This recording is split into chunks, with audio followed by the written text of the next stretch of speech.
Jadi coba bayangin ya, satu keahlian bohong itu ketika dikombinasikan sama konteks yang pas, itu benar-benar bisa berbahaya banget. Ih, bayanginnya takut sih. Dan Dajjal ini muncul biasanya aku ketika ngeliat Dajjal, aku terus terang ya, pertama kali aku baca tentang Dajjal, menurutku overrated banget sih. Ini kayak Rasul nyeritain dia kok overrated banget. Karena nggak punya power yang Dia kan cuma bisa power bohong. dia misinformasi. Hoax.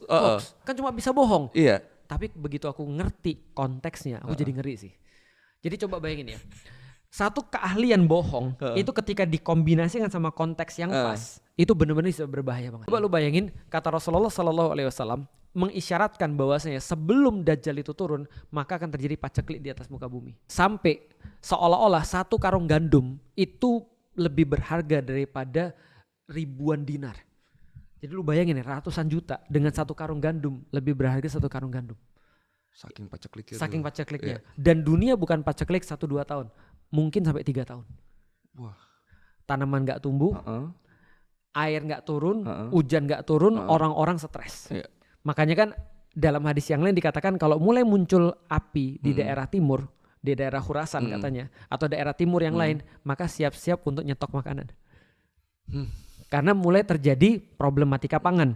Nggak usah bicara Islam. Lu pernah bahas gak sih tentang problematika pangan di dunia? Pernah. Ahli-ahli yang terus kemudian bahas bahwasanya pangan di dunia akan bermasalah. Iya. Katanya ada di tahun 2060, ada tahun di 2080. Iya, itu udah banyak yang ngingetin emang ahli. Iya kan? Bahwasanya akan terjadi food war. Iya. Bukan oil war lagi. Iya. Tapi food war. Maka benda yang paling berharga pada saat ke depan adalah pangan. Nah, bayangin ini terjadi sebelum Dajjal datang. Jadi pas Dajjal datang, manusia lagi putus asa. Bukannya putus asa, mereka siap bahkan bunuh orang lain untuk bisa makan. Dan ini udah kejadian banyak loh. Aku pernah baca lagi ketika di zaman Islam, ketika pas menjelang perang salib, itu orang-orang di tempat-tempat tertentu, saking parahnya orang-orang kelakuannya itu, korupsi semakin banyak, orang-orang semakin parah kelakuannya, mereka yang kaya cuma nyimpan untuk orang-orang mereka, itu sampai terjadi kanibalisme, bro. Iya. Sampai orang berkata, ini kayaknya masa Dajjal nih datang nih. Lu bisa bayangin, bukan hanya orang itu melakukan segala sesuatu untuk bisa hidup, tapi mereka rela makan orang lain atau matiin orang lain cuma supaya mereka hidup. Info-info palsu tapi kayaknya menenangkan. Masalahnya dia bukan hanya info palsu, dia nunjukin bukti, bro.